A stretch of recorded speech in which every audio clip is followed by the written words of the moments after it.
Silence. Okay. Well, we're still finding seats. It was hard finding somebody to come and talk and hoping that somebody would show up. And it's delightful to see such a terrific group here. Please feel free to fill in. If you want to come up towards the front, you might see a reserved sign, but sit in it. We've reserved it for all of you that came late. So we've got, as I'm looking, there are enough seats towards the front for everyone that I see in this room. So please come in and fill in. Welcome to the 11th annual Howard R. Driggs Lecture held at Southern Utah University. This memorial lecture was established in 2009 by Dr. Driggs' stepdaughter, Camille Bradford, who is with us here today, along with other members of Mr. Driggs' family and friends. And if we could, briefly, would you all stand up so that we can see the Driggs family?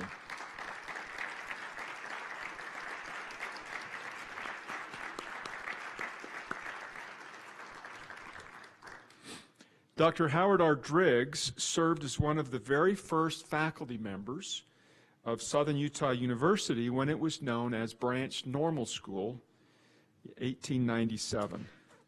He went on to teach at the University of Utah and New York University as a professor in English. During his distinguished career, Dr. Driggs was also a well-known historian and author of books on the pioneer trails and settlements in the West. And if you have a minute, you can stop into special collections in the library and see his room and do research there. This year, we are honored to have our Provost Bradley J. Cook with us as the Driggs presenter. During the same year that the Driggs Lecture began, Dr. Cook joined Southern Utah University as its provost. He served in this capacity for 10 years. While at SUU, he has worked to establish this university as a national leader in student-centric, highly applied learning environments, and has advanced an ambitious agenda of internationalizing the university. Under his leadership, Southern Utah University created over 25 new academic programs and centers, and elevated SUU's academic reputation as one of the premier public regional universities in the Intermountain West. He comes to today's topic having grown up in Saudi Arabia. As a teenager, this proved to be a transformative and defining experience for him as he went on to get 3 academic degrees with specialties in Middle East studies, Arabic, and Islamic studies. His first job right out of college was at the American University in Cairo, after which he worked in Kuwait for 2 years, immediately following the First Gulf War. Prior to his current position, he served as president of the Abu Dhabi Women's College in the United Arab Emirates, and 8 years at then Utah Valley State College as vice president of college relations and then vice president of academic affairs. Dr. Cook has degrees from Stanford University and the University of Oxford. It is our great honor to welcome Dr. Cook to be this year's Driggs Lecture presenter.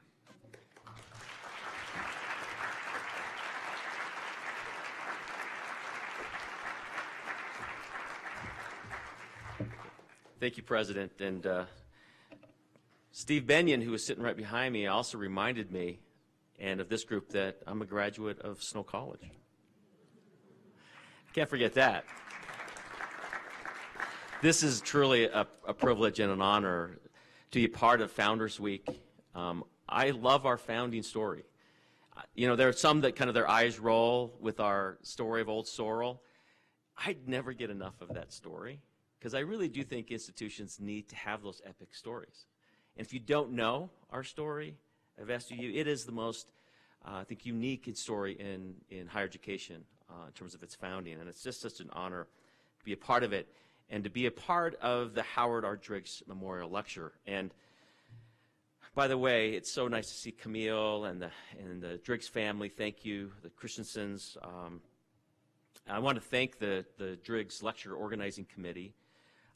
I mean, and it's such an honor to be here, because if you've been to this memorial lecture before, there's some serious academics, people like Joseph Ellis and Joshua Friedenberg and Quintar Taylor.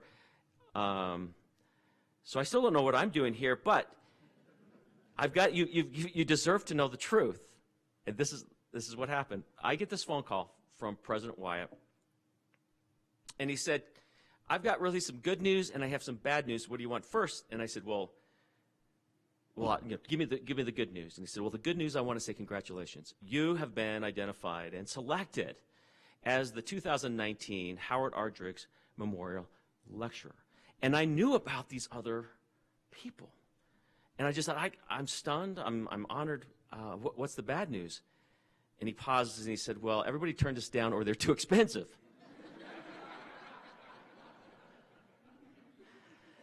So if you're disappointed today, you can thank your cheap president. I won't take it. I won't. How am I doing on technology here? I think it's this one here. So, what do these two seemingly very different religious traditions have to do with each other? It turns out a lot, and I think a lot that most people don't know about.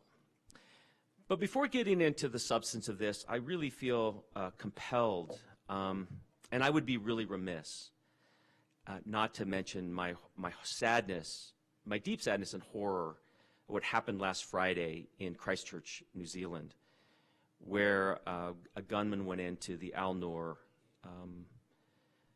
Mosque and the Linwood Mosque and indiscriminately slaughtered 50 innocent people.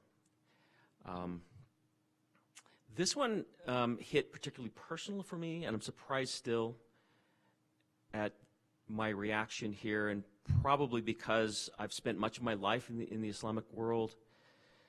I have deep friendships. I've studied the tradition and understand that this is happening more and more about people being identified because of their religious affiliation and being killed.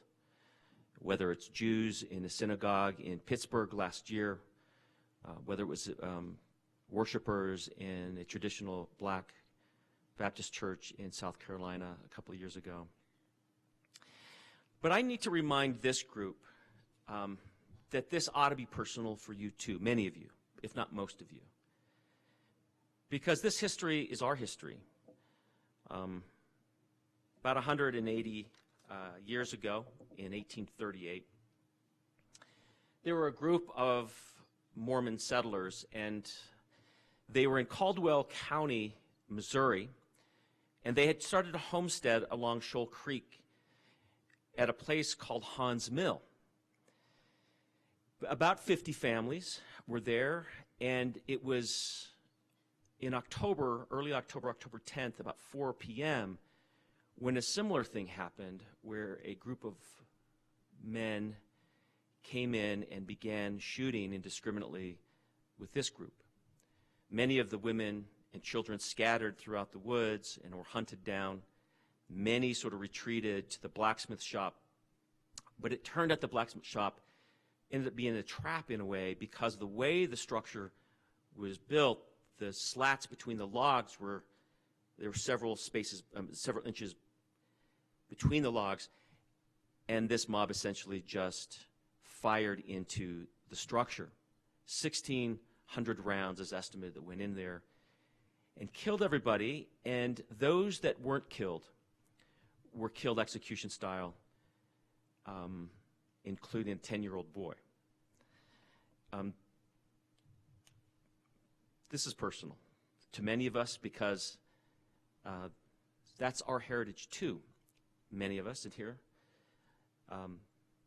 And so my hope today is to do a couple of things. One is a greater sense and appreciation, an understanding of two seemingly different religious traditions, that of the Church of Jesus Christ of Latter-day Saints, and I want to be sensitive to those that know that the recent sort of call from church leadership is that's the official name, and I respect that, of course, but I hope that you might indulge me on the shorthand of Mormon, given the historical sources we're looking at use that term, of sort of Mormonism and of Islam. And so what do these two traditions have in common, Mormons and Muslims, other than they have 7 letters and start with an M? Well, first off, American religious history has been really, on balance, a sort of glorious project of diversity and pluralism. But we have to always remember that it is also a brutal and bloody history, too. And when it comes to Americans and America, we really have a talent for demonizing the other. And there really are no two better examples, right, of two religious minorities in America being slandered, misrepresented, hated, considered enemies of the Republic than Mormons and Muslims. At different times, but had very similar persecution histories that we need to maybe remind ourselves. In fact, these two traditions are very American. In fact, Mormonism was one of the very first American-born religions outside of the native traditions. And Islam has been here since before the country's founding. Islam is actually as American as any other of the Abrahamic traditions. Christianity and Islam and Judaism all were foreign imports into this country. And there are interesting enough, about 6 million Mormons in the continental United States, which is just about the same number of American Muslims, about 6 million. So today I want to sort of take those two demographics and look at how Islamophobia and anti-Mormonism have played out historically. Often they've been conflated, interesting enough, with each other, especially in the 19th century. I want to talk a little bit about the profiles of the founding prophets of the two traditions. And while I wish we had time to talk more about the theological and value convergences between the two, that will have to be another time. But it turns out that there is an uncommon affinity between Mormonism and Islam. And in a way, if we look at the current experience, and very few people know this, that it really is an inspirational example of interreligious cooperation that very few people are aware of. One thing that I've really committed to do while being here, even as an administrator, is to continue to teach. And I've had the really great privilege of being able to teach several classes related to my academic specialties. But there's not a course that I teach that I enjoy more than a world religions class. And not only because I think everybody in the university ought to take a world religions class, spoken like a true academic who's committed to their profession, but I do see a growing and alarming degeneration of religious literacy in our country. Even though the United States is one of the most religious countries in the world, and it is the most religious country in the industrialized, economically developed countries, 80% of Americans believe in God, about 75% of Americans believe in some kind of heaven, yet only about 10% of American teenagers can identify even one of the 5 major world traditions. Only about 50% of Americans, this is according to a recent Pew Research Center study, only about 1 in 2 Americans know that the Quran is the holy book of Islam, and only about the same amount of Americans know that, about 50% of Americans only know that Joseph Smith was a Mormon. And even less people know that the Dalai Lama was a Buddhist, that the Shabbat starts on Friday rather than Saturday. Why does this matter? Well, it matters because religion is the bedrock of so many people's worldviews. And unless we sort of understand religious faith, it's going to be very difficult in a way to empathetically and truly understand motivations behind behavior of most of the world. 82% of the world identify with some religious tradition. I really like Steve Prothero, who's a religion scholar at Boston University, and I think he has a quote that's appropriate here. He said, from time immemorial, and for better or for worse, human beings have been motivated to act politically, economically, and even militarily by their religion. So without making sense of those motivations, we simply cannot make sense of the world. But I really think that there's a deeper reason to study other people's faiths, whether you're religious or not.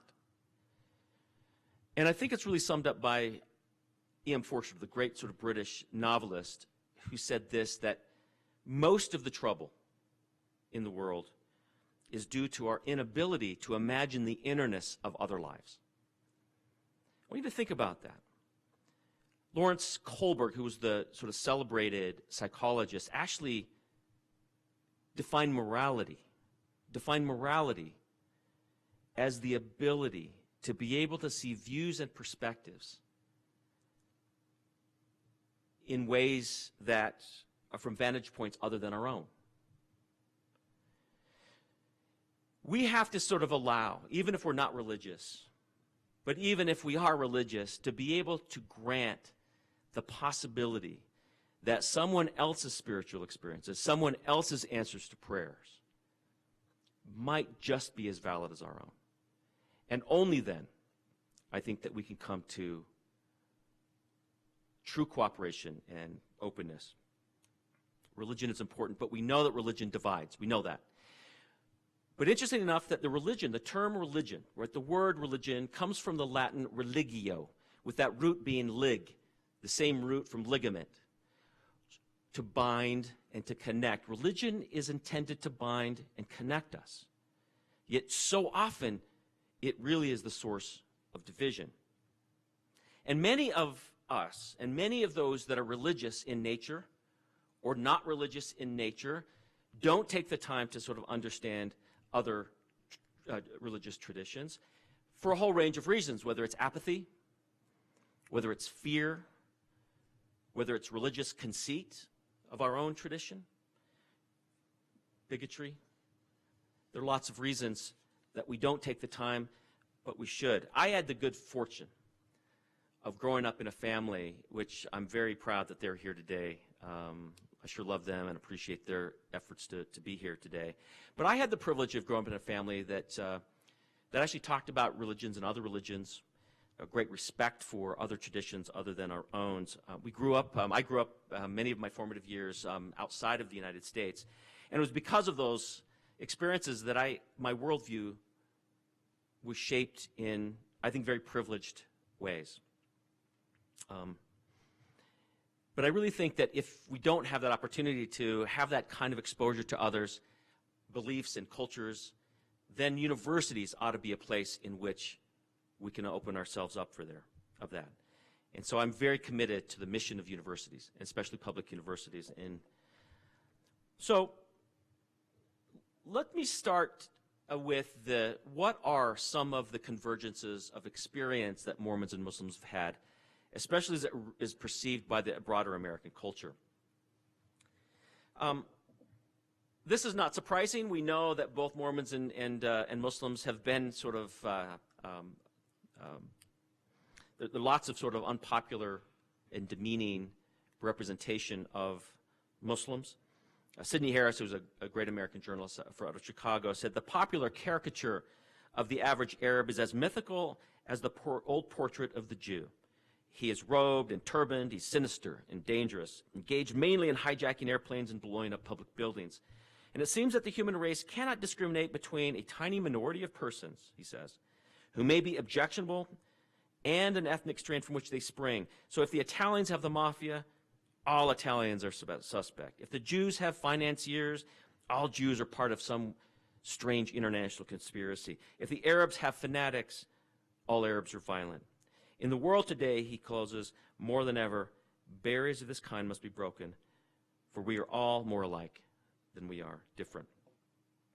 Jack Shaheen, who is a professor of mass communication, spent a lot of his life trying to humanize Arabs and Muslims in the eyes of Americans. But he did a study, Real Bad Arabs, which he looked at 1,000 films starting from 1896 to the year 2000 of how Muslims and Arabs were portrayed in movies. And it's shocking. Of the 1,000 movies that had Arabs or Muslims in it, only 12 were positive.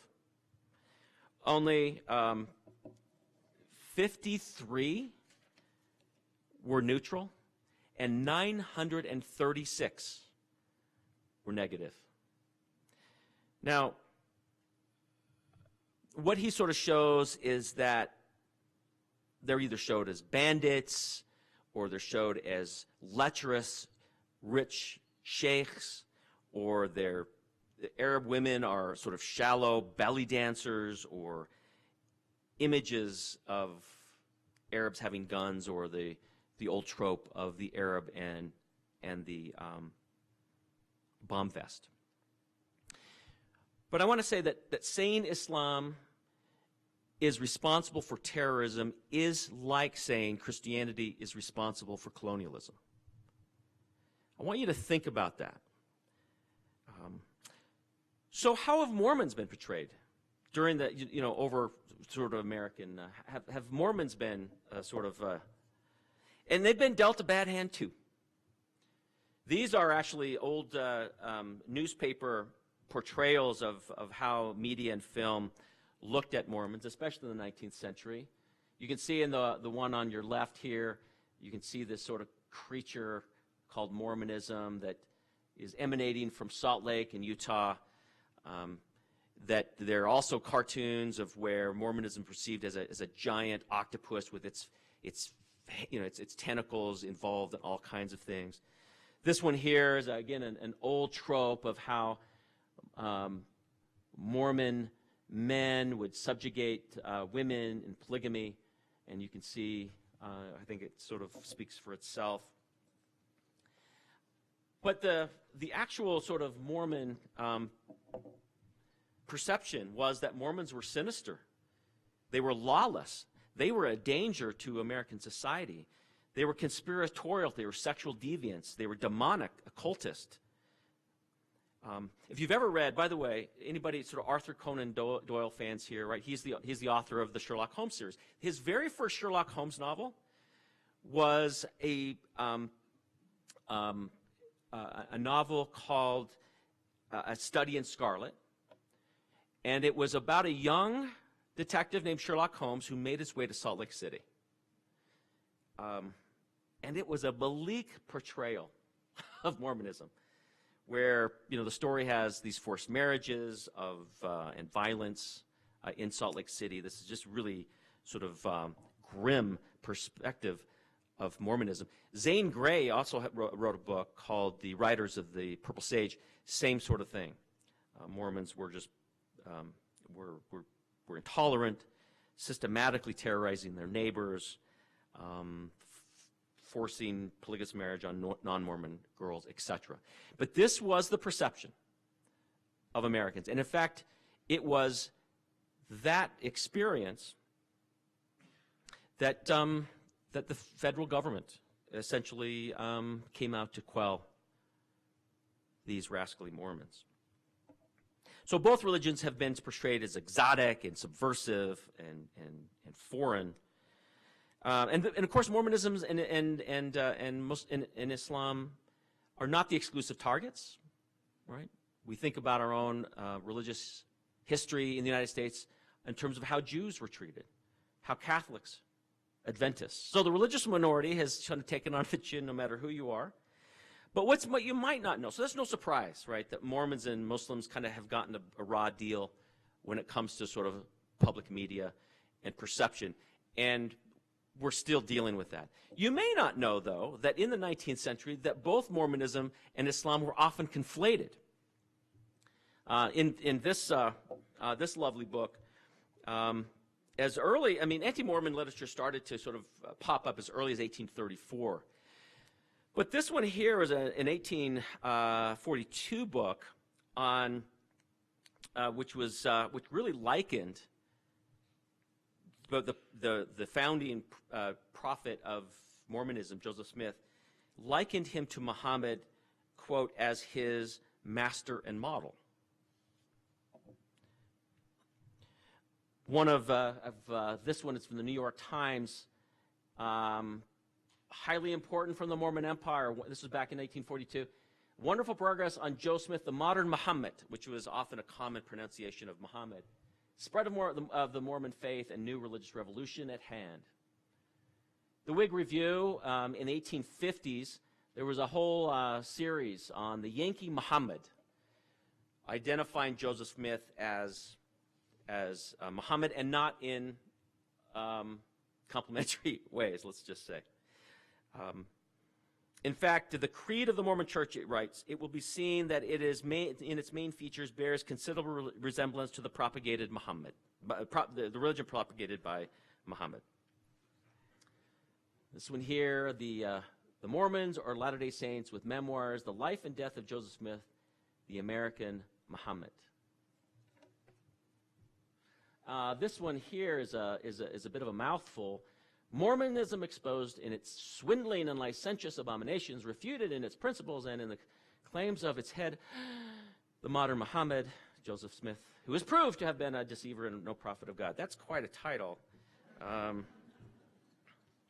But it wasn't sort of this, there was also sort of popular, sort of,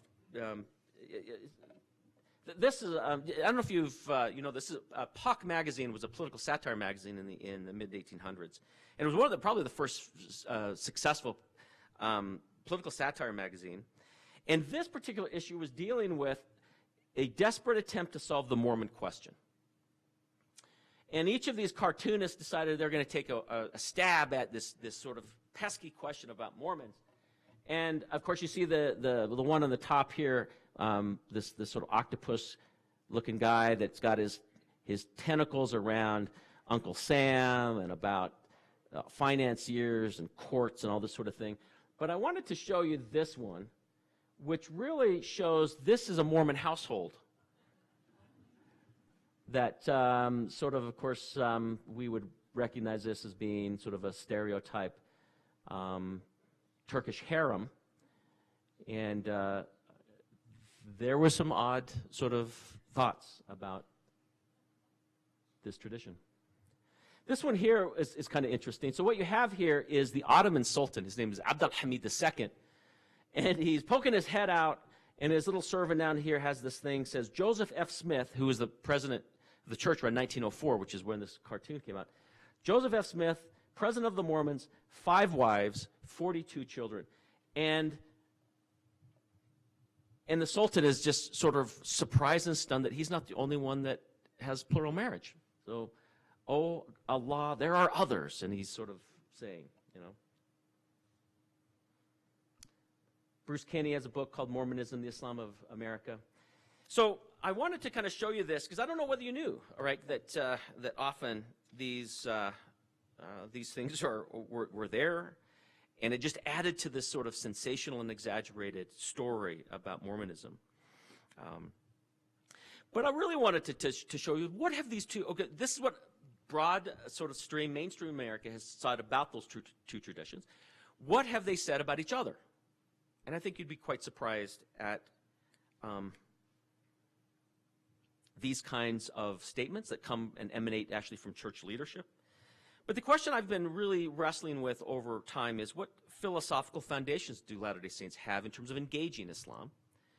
And what areas of common concern and values and practice that can create and engender this kind of interdisciplinary, interdenominational friendship that can create an affirmative gratitude for each other? But I will say that stereotypes always have a bit of modicum of truth, right? There's always a modicum of truth into it.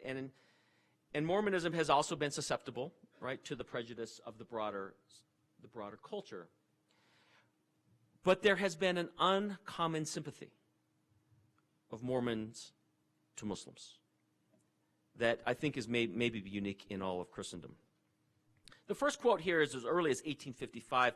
Elder George A. Smith said, "It is a hard matter, as I have said, to get an honest history of any nation or people by their enemies." And if anybody could understand that, Elder Smith could. But he said this, "Now this man, Muhammad, descended from Abraham and was no doubt raised up by God on purpose to scourge the world of their idolatry." Elder Parley P. Pratt wrote, "My rational faculties would compel me to admit that the Mohammedan history, right, Islam, and Mohammedan doctrine was a standard raised against the most corrupt and abominable idolatry that ever perverted the earth.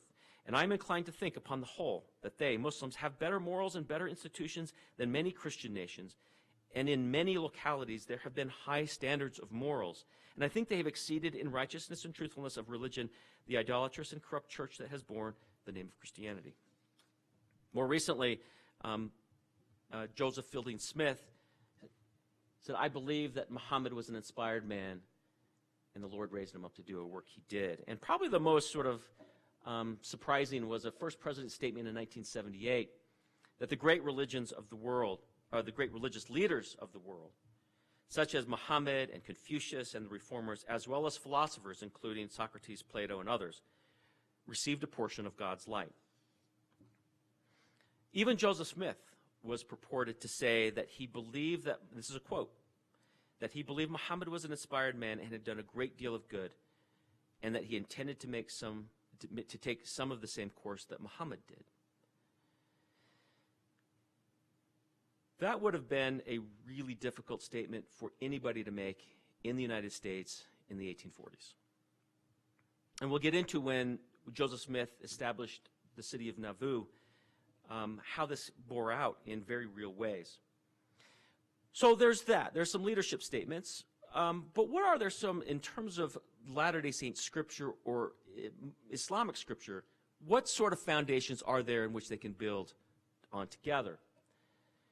On the left, you have the Quran and the Book of Mormon, and in this case, in the 16th chapter and in the 35th chapter, it says this: "We assuredly," we being sort of the royal we of God, "sent amongst every people a messenger." Right? And that, in Arabic, that is the term Rasul. And there was never a people without a warner, right? In other words, a messenger, a prophet, small p, having lived among them. That's not too unlike in Alma, "The Lord doth grant unto all nations of their own nation and tongue to teach his word, yea, in wisdom all that he seeth fit they should have, in their own tongue and in their own way." So what does often we hear these sort of stories about how Islam is so exclusive and no one gets to heaven except through Islam. That's just not how it reads. And of course, there are extremist versions of this, but here's in the Quran, the 2nd chapter.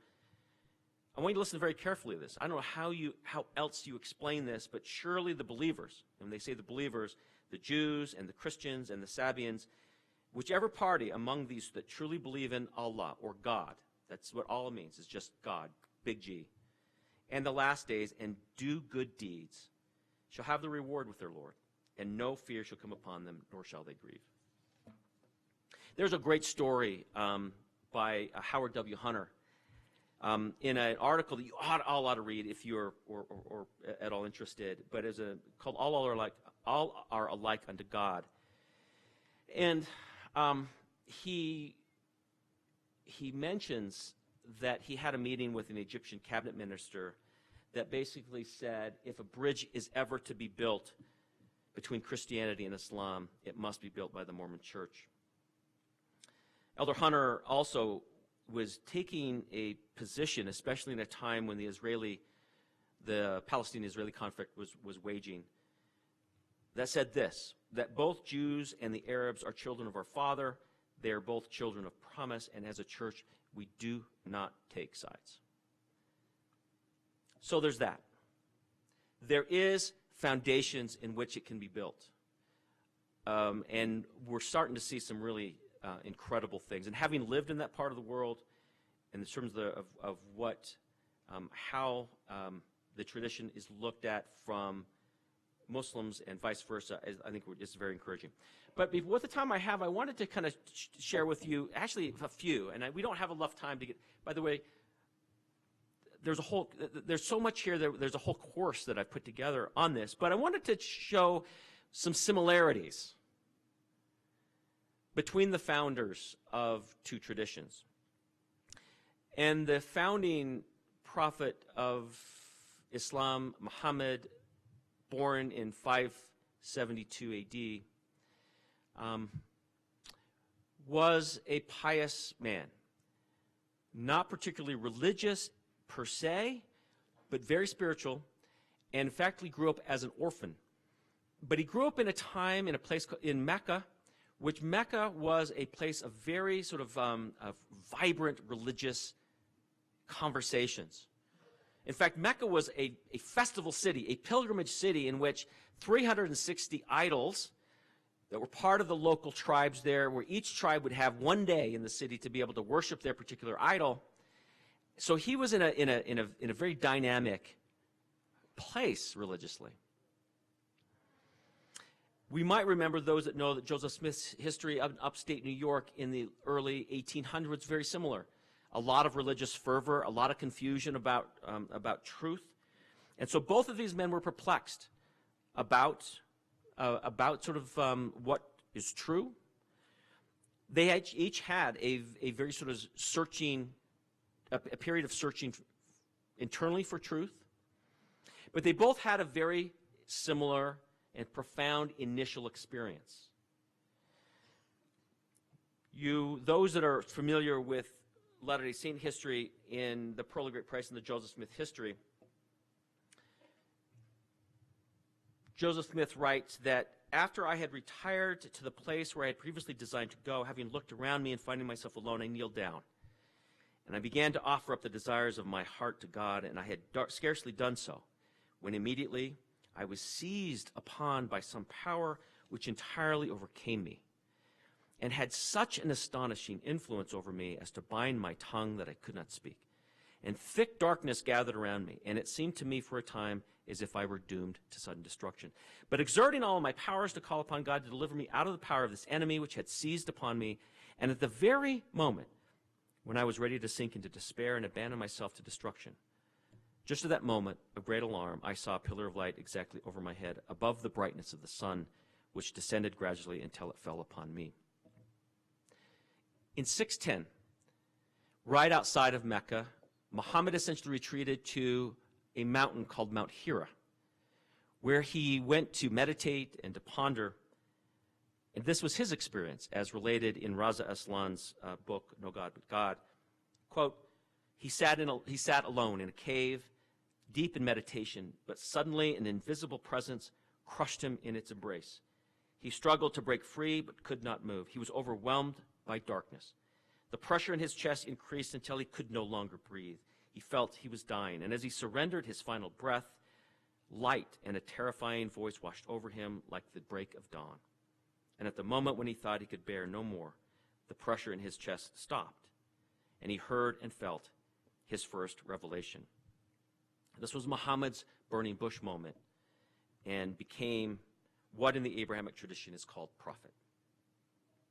Both Joseph and Muhammad received visitations by angelic personages. In the first case, the angel Gabriel, and in the case of Joseph Smith, Moroni and other visitors. But both of them weren't sure that what their missions were. There was a period of time in which the heavens did not speak to them. And in fact, it took 2 years before Muhammad received another set of guidance, and he thought he was going crazy, to the point where he was almost ready to kill himself when the angel Gabriel appeared to him and said, Muhammad, you are the prophet of God, you are the prophet of God, and I am Gabriel. As you know, in terms of early church history, there was also a moment, years between when Joseph Smith would receive additional light and guidance, as they understood gradually, not fully, their role. Both religions, and both Joseph Smith and Muhammad, saw themselves as great restorers of truth. That they both saw this as restoring a primeval religion, and that the original religion sort of represented that of Adam and the prophets. But they founded those religions without being the object of worship. And they're very insistent on this in terms of in Islam, that people do not worship Muhammad. And in Latter-day Saint tradition, Joseph Smith is not worshipped. But there's a very interesting sort of, if you look at how these men received inspiration, for example. In Arabic, it's called wahi, inspiration, and it's sort of documented how Muhammad received revelations that ended up being converted later into the Quran. But he would describe this experience where there would be impressions and ideas and even feelings that would come, where then he would speak, and his followers would scramble around and write down what was being said, which then was converted into the Quran later. And if you know anything about how the Doctrine and Covenants was revealed to Joseph Smith, there's very similar. Joseph would receive these impressions, words would, and people would sort of write, scribes would write it down. Both, of course, left behind authorized books of Scripture. And interesting enough that both of these books actually have their own challenges or promises. So in the case of the Quran, in the second chapter, it's a challenge that says, and if any of you are in doubt concerning that which we reveal to our servant Muhammad, then produce one chapter or one surah of the like thereof, and then call your witnesses. It reminded me of, you might remember Elder Hugh B. Brown's famous talk called Profile of the Prophet, where he said, quote, I ask anyone to undertake to write the story of the Book of Mormon, right? The ancient inhabitants of America.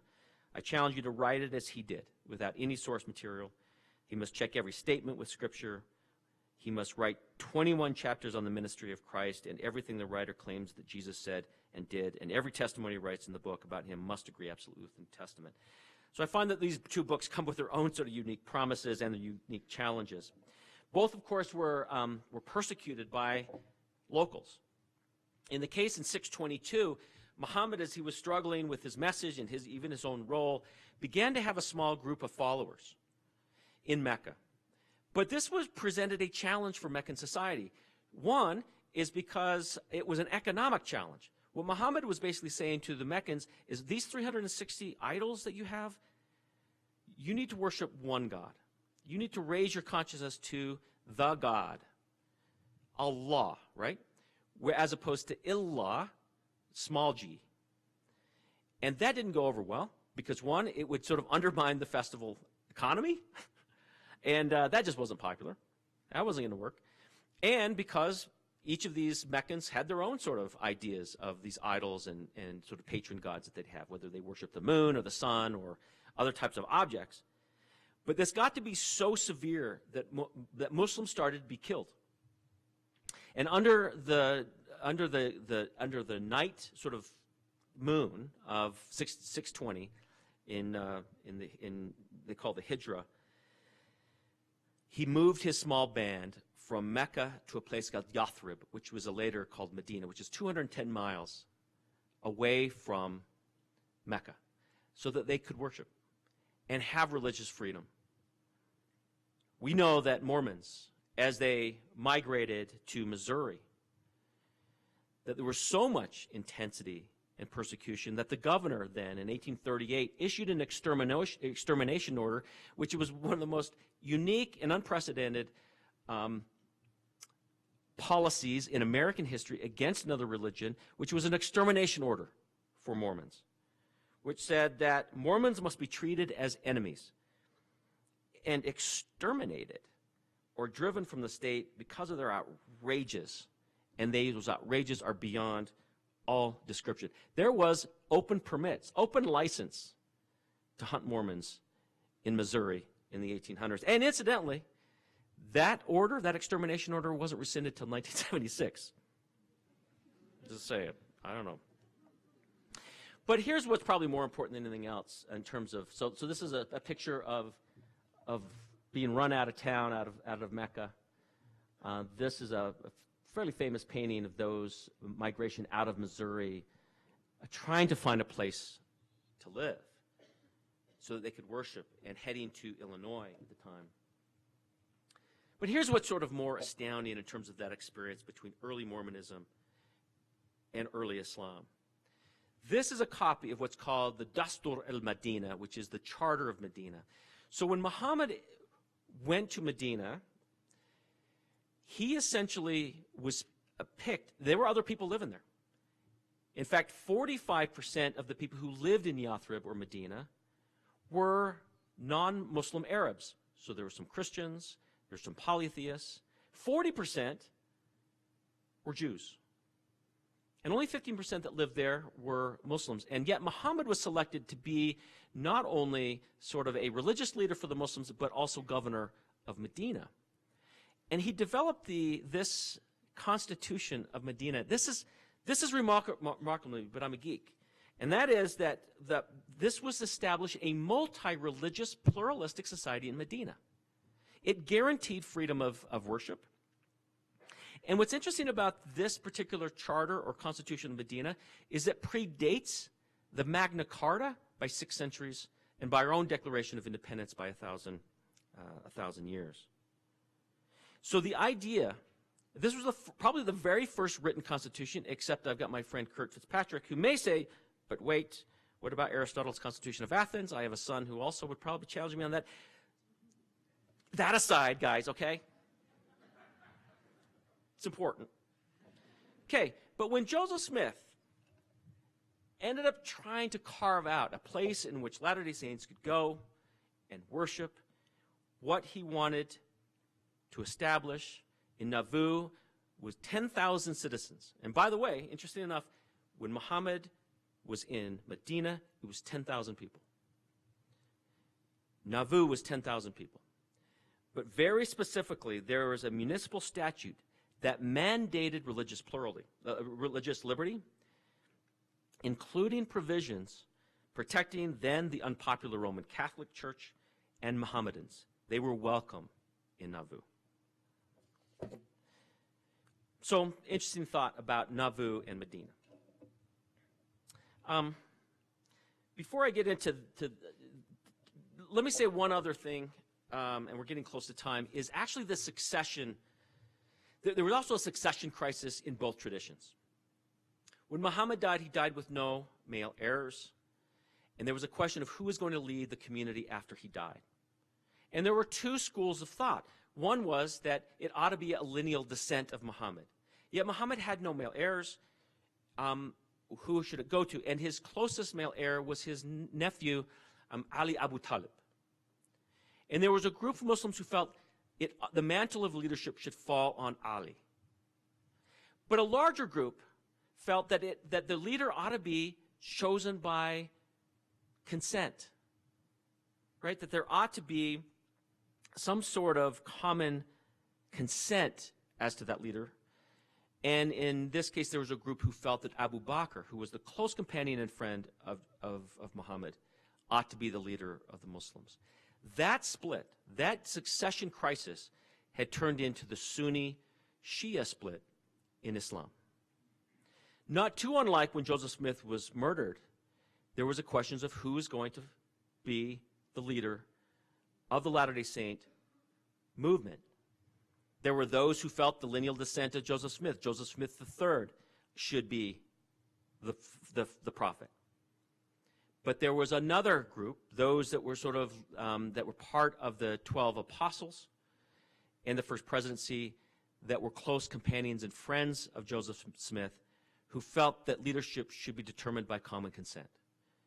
And it was through this line of Brigham Young that the church the larger mainstream church that we know is really through that decision of going with Brigham Young.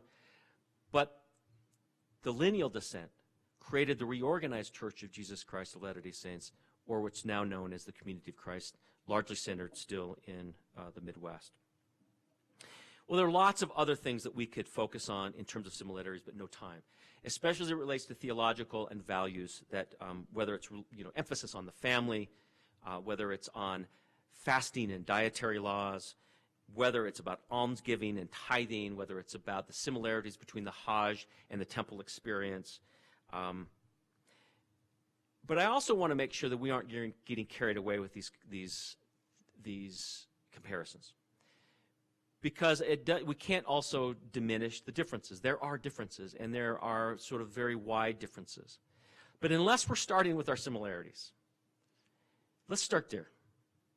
And I really am hopeful that this is what's kind of going on currently, there's an amazing and sort of examples abound, right, of cooperation between the Islamic world and Salt Lake. Muslim dignitaries come to Salt Lake all the time in terms of meeting church leadership. Muslims actually use church canning facilities to develop halal food, which is like kosher, right? It's sort of a ritually clean food. There are lots of agreements between Brigham Young University, right, the church-sponsored private university in Provo, with a variety of different governmental organizations and institutions around the world.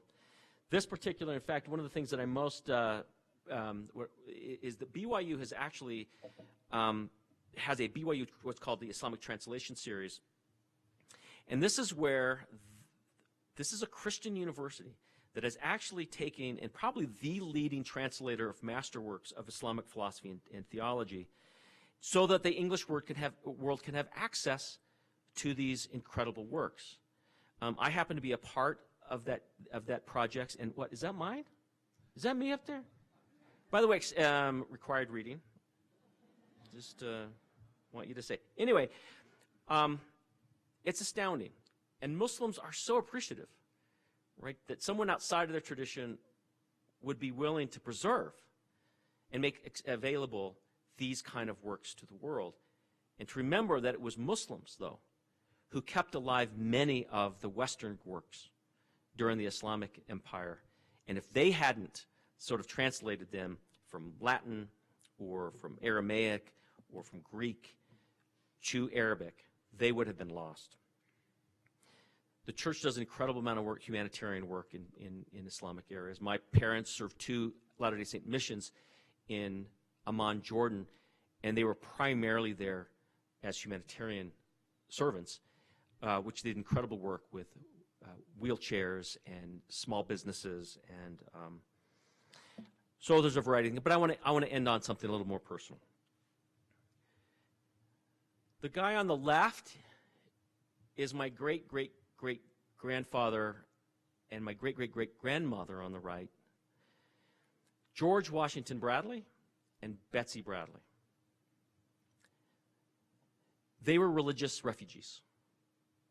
They had to leave New York, and they wanted to go to a place in which they could worship freely and without harassment, and they decided to join their co-religionists in Illinois. And I grew up with these diaries and these journals, and as they got to Nauvoo, they built a whole little homestead and actually managed one of the farms of the church there, and it broke my heart to read of what these family members suffered. It got so bad in Nauvoo that they just had to pick up and leave to go to the Great Basin. George left the homestead to the mobs. And their description of watching their murdered leaders being brought into Nauvoo is just really shocking. But the deprivation and the starvation, the sickness that they went through. Betsy and George buried 7 of their children before they died in 1871 in Sanpete County. But here's the point. George and Betsy weren't lone stories and isolated stories here. There were hundreds of Latter-day Saints who were killed and died from direct violence or brutal conditions that they faced. Refugees from England and Scandinavia, from Holland. But they came to this country to worship freely, like tens of thousands of other journeys. And yet, you know, in a way, with all of this hardship and persecution, they prevailed and eventually prospered in communities throughout the West. But here's my point. We are a nation of outcasts and immigrants and refugees. And so we, of all people, ought to see religious minorities that suffer, that are marginalized, that are misrepresented.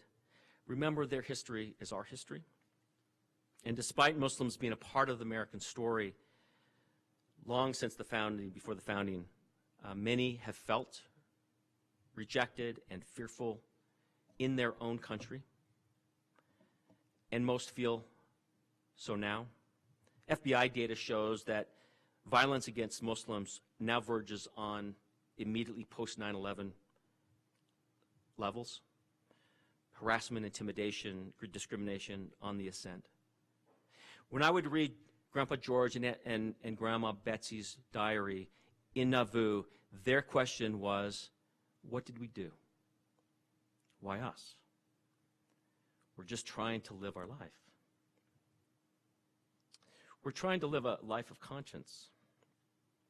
It's exactly what I read from stories from New Zealand of worshipers in that said, what did we do? Why us? Mormons know only too well what it means to be intimidated, to be despised, to be a threat to the Republic. And those of us who have ancestors that were victims of cruelty and mistreatment, we of all people should pause, think and empathize with human suffering of those that want greater freedom, religious or otherwise. Surely, we are better than this, and surely we can learn from the past.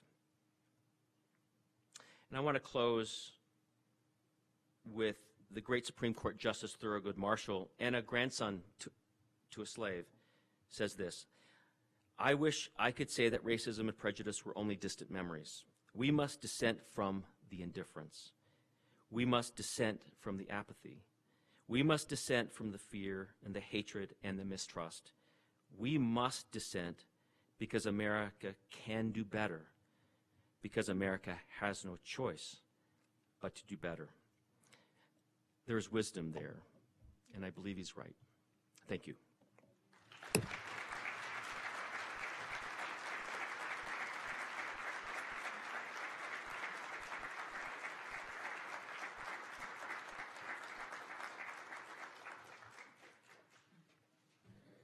So some of you have to leave for class, and we invite you to leave whenever you need to leave. We'll have just a few minutes of question and answer. So Brad, if you want to come on back up, we'll sit up here, and for those that would like to stay for the next 15 minutes, we'll just have 3 or 4 questions. And here we go. That was fun.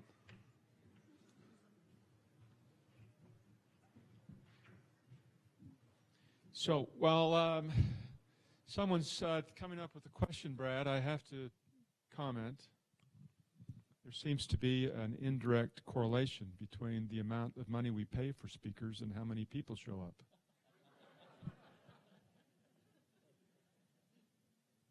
You're still cheap.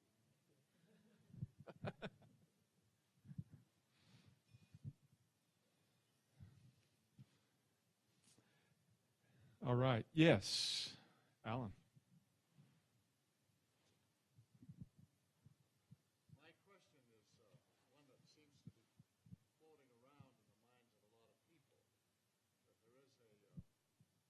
that there is a statement in the Quran that says that it's a Muslim responsibility to destroy the non-believers.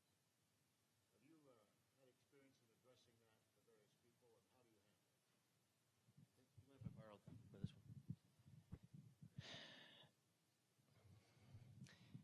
Like any other sort of, the Alan was asking that there are sort of intimations or even direct words in the Quran, in what's called the chapter of the sword in the Quran, about, is there sort of a more of a suggestion or even a commandment to destroy those that are non-Muslim? I deal with this a lot, because I think, but like anything else, especially even our religious histories, that has to be contextualized in terms of what was going on during that period. There was a very specific period during the period of the Medina period, where there were a series of oaths that were broken, and there were then this conflict between Muslims and non-Muslims there. It's very specific about that conflict in terms of defense. You may have heard of the term jihad, which actually is associated with violence. And Muhammad actually said there are actually 2 jihads, and jihad actually means to struggle. The great jihad, he would say, is the inner struggle we have with ourselves, to be better people, to be more obedient. The lesser jihad is a defensive posture, that under certain circumstances and under certain constraints, you can defend yourself with violence. But there's, so that has to be understood in terms of a very specific refrain in the Quran that says that when you kill a person, you kill all of humanity. It can't be any clearer in various places about killing non-believers. Now, in that particular context, in terms of a defensive posture of being attacked in Medina, we might understand that. And we may understand it because we understand even in the Old Testament, we see a very violent sort of persecution, right, of people dying by the hundreds of thousands. So one has to be very contextualized, but it is easy to latch on to a particular idea out of context. And there are some Muslim groups that essentially ride that idea as a justification for their political ideas.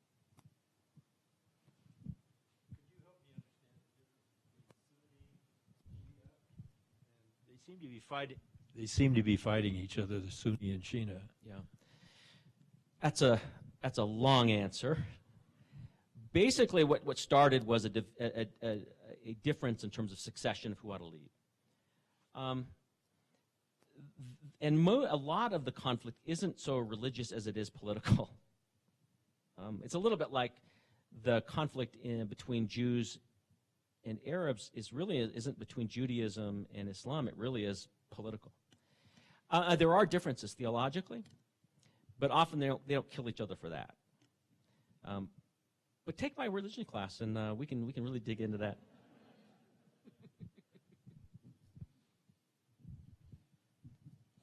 Thanks, Brad. This is an awesome talk. As someone who's studied Mormon history and very much agree with your argument, I think it's an awesome call for all of us to be more civic and to be more engaged, especially those of us who share the Mormon faith. I had a question, though, and just to tail off of what was just said, you left out politics, and I mean that's I think the elephant in the room with what's happening now is the political implications. And I think personally, if you ask me, a lot of Mormons of faith have sold their religion for their party preference, and I think if you have thoughts on that, and that's not a popular idea, I know we're in a red state, but I'm wondering if you have thoughts on the political implications of why this Islamophobia exists when there are very real social, religious, spiritual, historical reasons why that shouldn't exist in a place like Utah, given Trump and the current political era we're in. Well, you didn't really know how to throw a softball. That's an easy one.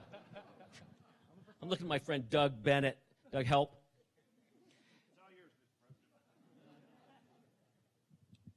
Essentially what is being asked is why is there still Islamophobia, even among co-religionists that, yeah. I don't know if I want to touch that, really. Hey, I only have a few more weeks here, you know. I want to have good relations. Maybe some cursory thoughts is that I think that there is truth that often we attach ourselves to tribes. I mean, we're essentially, and whether it's religious or political, we often adopt ours, and we don't question even, we just sort of wholesale accept. There isn't sort of a critical analysis or taking the time to sort of, you know, that, and I would say everybody in here, regardless of your political position, would disagree if you thought about it with platforms of your own political party. If you don't, then I would wonder about how engaged you are as a citizen and how informed you are on the issues. So I think that there's a lot of things that get conflated, right? I think there's for example, there's a thing called American Christian Zionism, which is this attachment and support that Christians feel, and particularly Latter-day Saints feel, towards the state of Israel. And I've written on this before that, and church leadership has taken a position on this, that we do not take sides. And we have to be careful not to mistakenly support the state of Israel from spiritual Israel. So the gathering that happened, that is being foretold in Scripture, with the establishment of the State of Israel in 1948, I'm telling you, that's not the beginning of the gathering. It's just not how it reads. But we've bought into it, right, with Cleon Skousen and other sort of ideologues. I just think that it's a complex, people are very busy, they don't have time to sort of sort things out. But it is I'm troubled too, I think, because I think we do have foundational parallels and convergences with Islam that we don't appreciate or understand, and I hope this has had a modest contribution that way.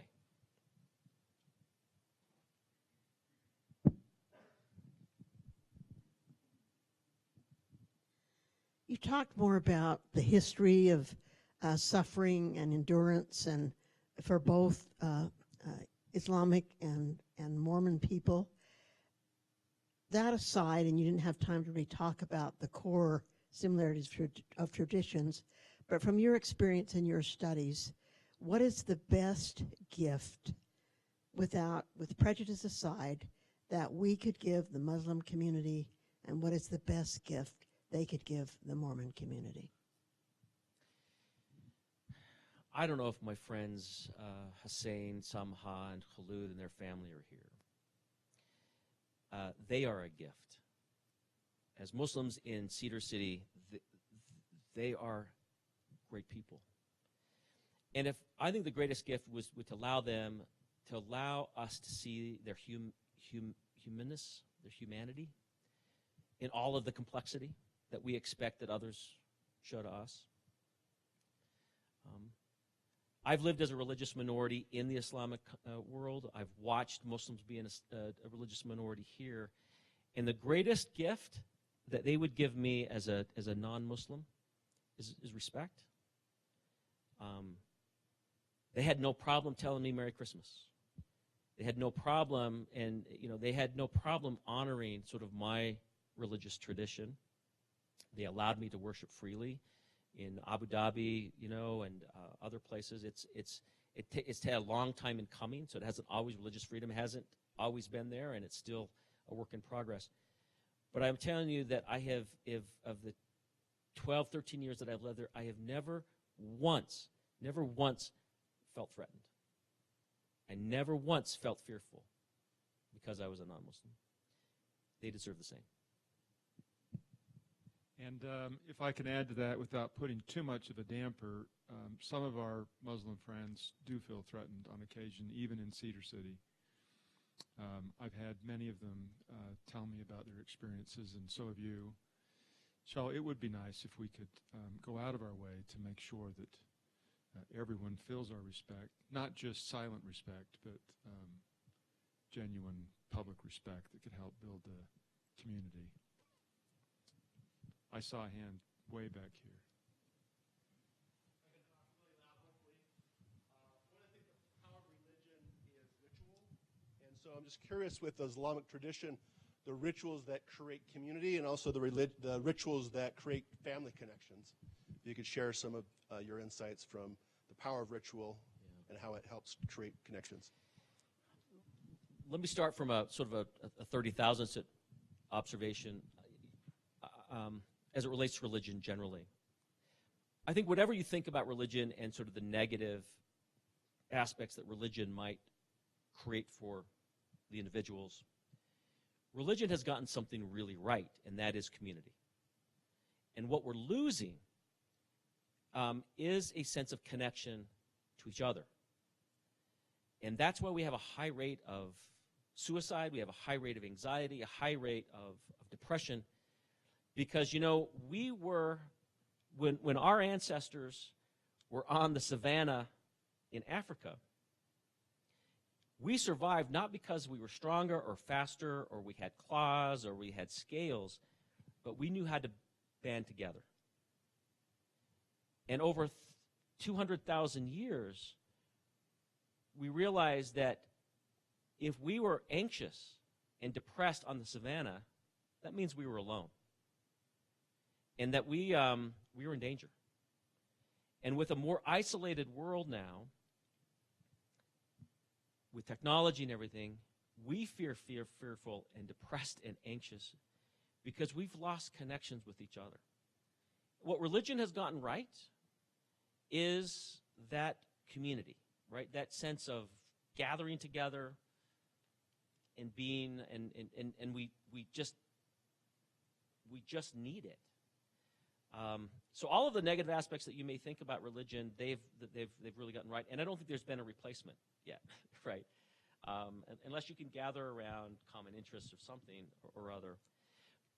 But in Islam, they're very good at this, and their family's very important to them. Rituals and ceremonies, Ramadan, for example, which is a whole month of fasting, is a very communal. After the sun goes down, where they can eat, it's all very sort of public. They have really there's a call to prayer 5 times a day in the Islamic world. And one of the things that is often commented by Muslims say, we really feel united in the sense that every 5 times a day, our day is interrupted from the call of prayer, which just raises our consciousness from the mundane to something higher. And that we know that people like us all over the country or whatever are also thinking about something more than just the mundane. So I think they've got a lot right on that. And I sometimes worry that as maybe the world becomes less religious over time, what sort of trade-offs there are in terms of mental health and security and human wellness that we end up compromising in that. That is a great way to. Oh, yes, we'll do one more question. Thank you very much. Thank you. My husband and I just returned from Birmingham, England. We were on a mission there, and we worked with single young adults, wonderful young people. But we had our Fridays free, and we became acquainted with a Muslim group that fed the poor, fed the homeless. And we went every Friday night and came to love these people, their goodness. They embraced us. We talked religion, and as you said, so many similarities. One of the group had taken his family to Mecca and came back, and we were talking about that ritual, and they were white. And I said, very similar to us, our sacred buildings, our sacred edifice, we were white there. And they were so gracious. We felt very much a part of them. They invited us. We went through Ramadan with them. We didn't fast the way they do. That would be very hard. But they invited us to the meal at the end of the day. We weren't able to go at that time, but Fridays were always special, and we felt safe, protected. We came to love these men and the women who came. They brought their families sometimes to make sure that their children knew. One of them said, our purpose in this life is to help those around us, to be of service to others. And so we learned a great deal from them, and we're very grateful. Thank you for that. And I would submit that anybody who has spent any amount of time in an Islamically oriented country would have the same feeling. The hospitality ethic of Muslims and Arabs and others, it is divine. It is just incredible. So I think that's such a common story, And I often tell people that have a hard time. I tell them the story. 3 years ago, I was in Cairo. I was delivering a lecture, and I was taking a cab from the airport into Cairo, at the American University in Cairo, and it gave me a chance to sort of practice my rusty Arabic. It's been a while. So I'm in a conversation with the cab driver, and the cab driver's, asking me where I'm from, and I always, play this little game, like, where do you think I'm from, And anyway, he played this little game, and I said, no, I'm from the United States. He said, oh, okay. And he got silent. So I said, have you ever been to the United States? He said, no, man, I'd never go there. I said, why not?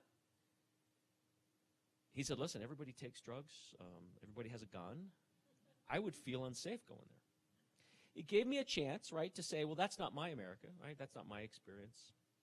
That may be what you see from the news, but don't let that define what you see. What's interesting is, though, 2 days before that, with my own American friends, and I was telling them I'm going to Egypt, and I said, have you ever been to Egypt?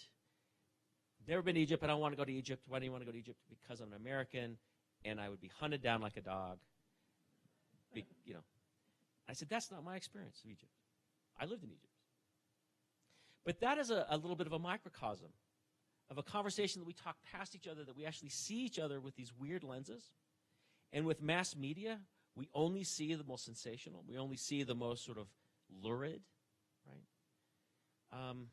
And that is a real injustice to the vast majority of Muslims who are just like the people you talk about, just like Khalud, and just like their family, and just like Hussein, and anybody else. That's what defines Islam, not the radical fringe that end up becoming attached to the larger message. Who in here, there's Latter-day Saint, hasn't had this experience? You go somewhere outside of Utah, and they say, where are you from? I'm from Utah. Silence. Next word, especially if you're a man, how many wives do you have? I guarantee every one of you had that experience. You go, good heavens, we're in the 20th century. We still think this. This is what Muslims have to deal with. And I'm telling you, it is tiresome for them, I'm sure. Everywhere they go, they've got to either feel like they've got to defend their faith, that, listen, we're not all like the crazies. But we ought to understand of any people of that. And hopefully that's the message you've taken away today. Well, thank you so much. Hasn't this been great?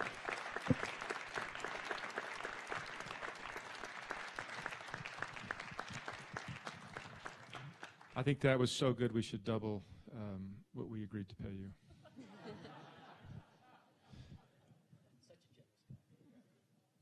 2 times 0 is still 0.